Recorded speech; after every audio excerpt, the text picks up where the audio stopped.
Por que as ações do Bradesco caíram tanto?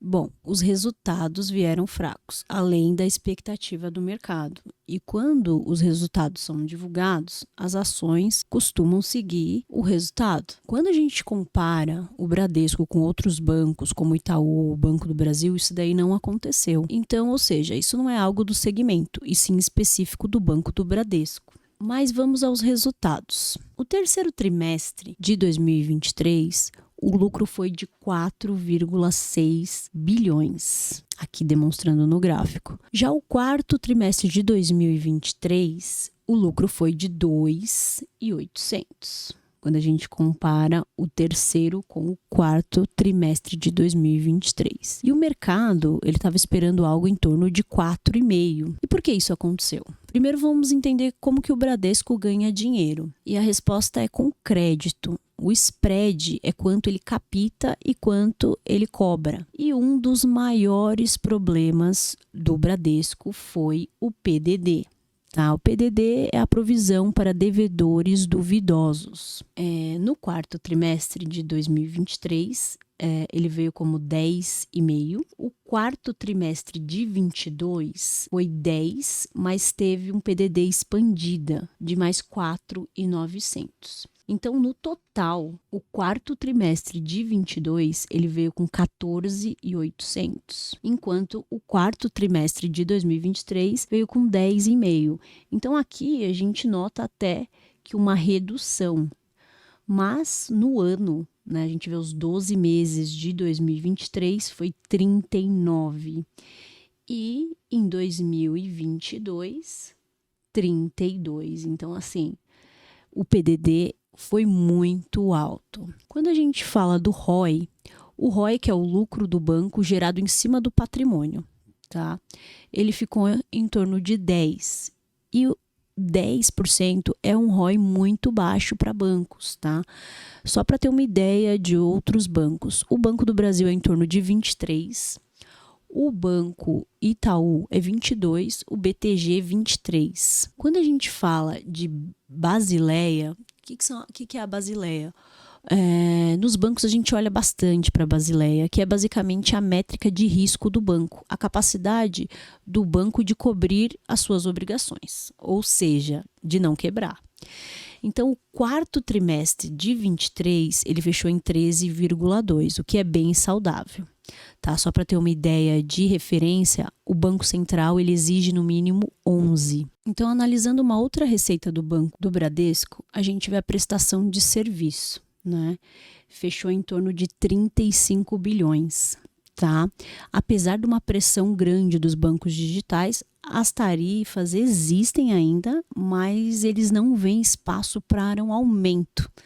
Tá? Então, a questão de prestação de serviço também é algo que não vai subir. Outra fonte de receita do banco é os seguros, e foi ótimo, teve um incremento comparado com o 22 de 21%, principalmente por causa da Selic alta, mas agora a tendência é de baixa, devido à queda da Selic. Então, os seguros também, para os próximos anos, tendem a reduzir um pouco. As despesas operacionais cresceu bem acima da inflação. No ano de 2023, teve um aumento de 10% nessa região aqui. E foi impactado pelo dissídio, né? Então, aumento nos salários. Em 2023, a gente pode perceber que o banco já começou um movimento, tá? Foram fechadas agências e, consequentemente, demissões, mas não foi numa velocidade que precisava. Então, no ano de 23, foram 2.200 demissões e 542 agências fechadas. Quando olhamos os dividendos, a gente precisa prestar atenção no payout. O payout é o percentual dos lucros que o banco costuma dividir com os acionistas. E a gente consegue perceber que é muito volátil no Bradesco. Então, foi 35% em 2020, 44% em 2021, 52% em 2022 e 79% em 2023. E a estimativa é de 8% de dividend yield para 2024. O banco ele está em transição e permanecerá de 2024 para 2025 também. 2023 foi um ano difícil, a confiança ficou muito abalada, várias empresas em RJ e reestruturações financeiras, como por exemplo, Americanas, Light, Casas Bahia, Magazine Luiza, Starbucks, tem um novo CEO no comando do banco. E uma das estratégias é segurar o crédito para assim segurar o PDD. Os empréstimos agora são para bons pagadores e com isso o spread do banco será menor. O PDD no longo prazo, aparentemente, ele já passou pelo pico de inadimplência.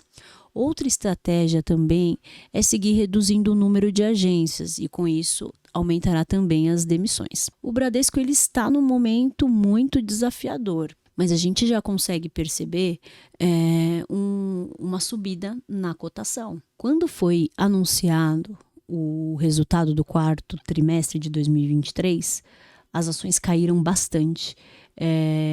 Eu coloquei aqui a BBDC4 e ela estava em torno de 16,60. Caiu para 13,46 e já está levemente subindo. Então, assim, talvez esse momento seja um momento de uma ação de maior risco, né? Você pode perceber que tudo que estava esperado para 2023, comparando com o realizado, nos quesitos de carteira de crédito, ela ficou em 1,6, quando a expectativa era de chegar até 5. Para 2024, a expectativa é um pouco melhor. A margem financeira era esperado de 2 a 6, então ficou muito abaixo. E a expectativa para 2024 já é um aumento considerável. A receita com prestação de serviço de 2 a 6 e realizou só 0,1. E para 2024 espera-se uma melhora também. As despesas operacionais de 7 a 11. Então, esse quesito que podia estar mais baixo, ele chegou quase no topo. E para 2024, de 5 a 9, também uma despesa muito alta. O resultado das operações de seguros, que veio muito bem, 21% por conta da Selic, a estimativa para 24 já é uma queda ali até 8%. O PDD era esperado de 36 a 39, foi no máximo 39, e para 2024 continua. Então, cabe a cada investidor fazer a sua análise, entender o seu momento, ver se realmente faz sentido para a sua carteira correr esse risco. É isso, pessoal. Obrigada.